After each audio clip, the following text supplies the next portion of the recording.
Hello, bonjour, Ani.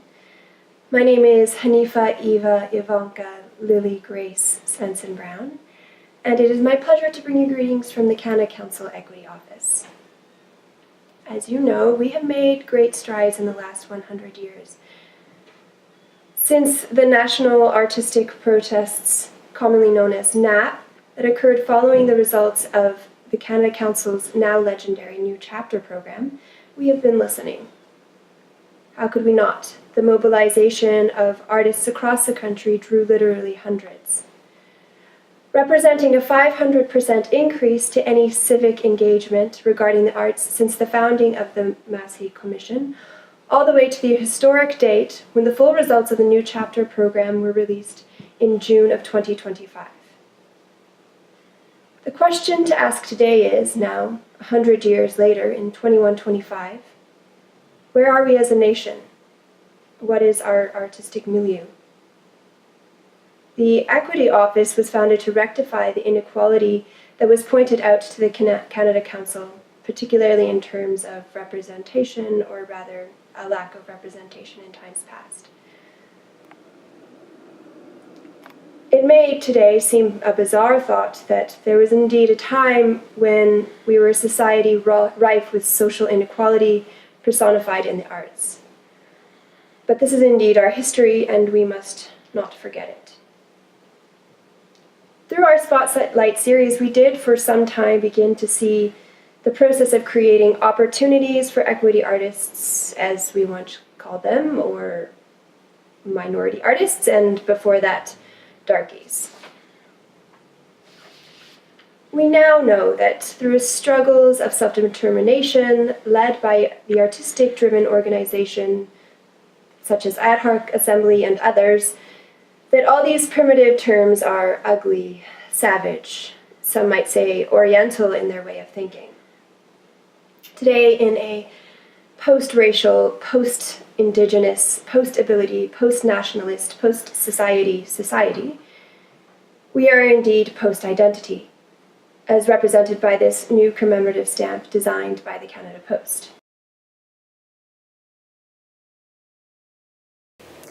All that being said, let us remember that the attempts made in the past came from a good place. Indeed, it made sense that in order to solve issues of a lack of representation, particularly in the case of darkies, or at that time minorities, the only responsible method was to throw money at the problem and hope for the best. We had put our trust in the artists, and even more so, we had put our trusts in organizations that had no prior connection to the communities that those artists came from.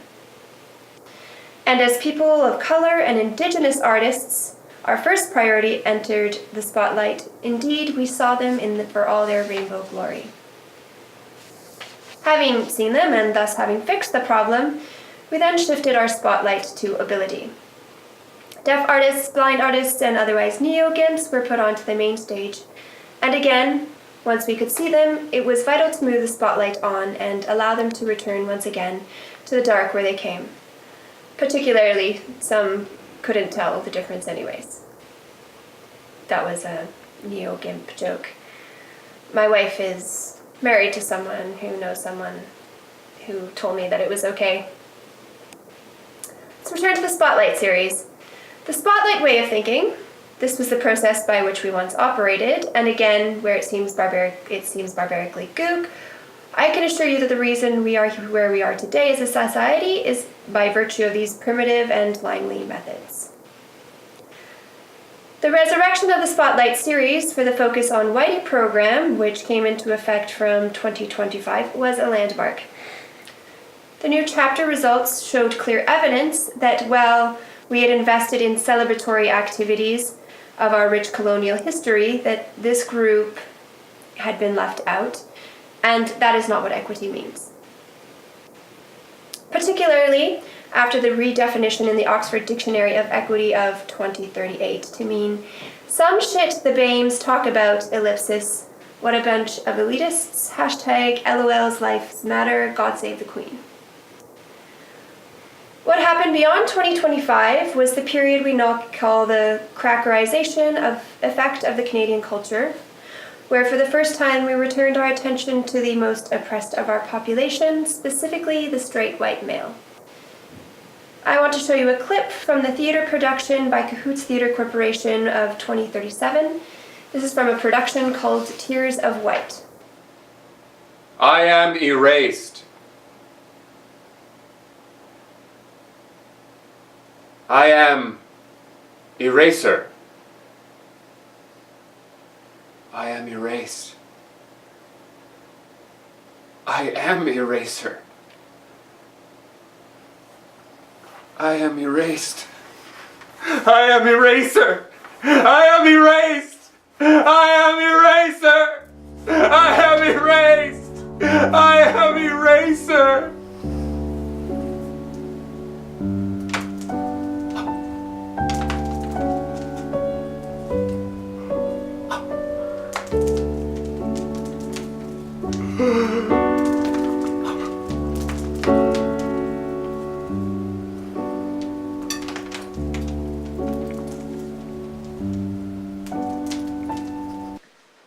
A classic from the post-avant-garde revisionist authenticity movement of the post-dramatic theater. Now, I realize that the archival may seem dated, perhaps not relevant to our conversation today, but I assure you it is. Remember, 2037 was nearly a century ago. You see, Cahoots Theatre Corporation, at that time simply known as Cahoots Theatre, located in New Pyongyang, formerly Toronto, has always and was always at the cutting edge. And that is why we have chosen to speak to you here today, in this location, to both celebrate Cahoots Theatre Corporation and to launch our new program. But first I want to give you some background on this unique artistic enterprise to give you context. Some of you may not remember, but similar to Cahoots, diversity had been advancing through the nation, but money was scarce and it was of course difficult to fund this advancement adequately. But companies like Cahoots and sister organization New World Theatre in what was Vancouver truly were leaders in this regard. But of course, when 2052 Vancouver and much of lower mainland BC fell into the ocean after the long-awaited Big One earthquake, it meant a significant amount of money opened up, and Canada finally chose to withdraw from the unceded Coast Salish territories. With Vancouver no longer part of our arts budget, this meant an additional 5% of federal funding now available, and thus in keeping with best practices, it was only logical to put the money directly into Toronto's soon-to-be the new Pyongyang. Cahoots Theatre became Cahoots Theatre Corporation, the first arts corporation of its kind bringing together diversity in the free market, just as the Equity Arts entered its new focus of 2055, neoliberal post-identity identifying arts corporation. Through the democratization of Cahoots' Board of Commercial Trading, we saw significant growth in the sector as investments boomed. The free market showed us that indeed diversity was important, and the most important part of it was to make it universal and inclusive to all. This meant no cultural specificity. This was a landmark in cultural policy, and as we realized nationally that the issue of Canadian identity has always been just that, which is to say that identity was the issue. The reinvestment in Cahoots and the founding of Cahoots Theatre Corporation, in a sense, moved us all beyond identity. And so it is with great pride that I announce to you our new funding priority through the Equity Office, diversity of form. Starting this fiscal year, we will be prioritizing work that engages with new and old aesthetic knowledge systems. Identity will no longer plague us, hinder us, or be otherwise jappy. I would tell you more, but instead I encourage you to attend in-person meetings with our officers who will be traveling the country delivering this same message and who will be unable to answer any specific questions. Now please rise for the national anthem. 이것이 우리 군대의 신념이거니 국민은 이 신념 지니고 혁명의 수뇌부 결사옹이하리라. 위대한 김정일 장군님을 결사옹이하리라.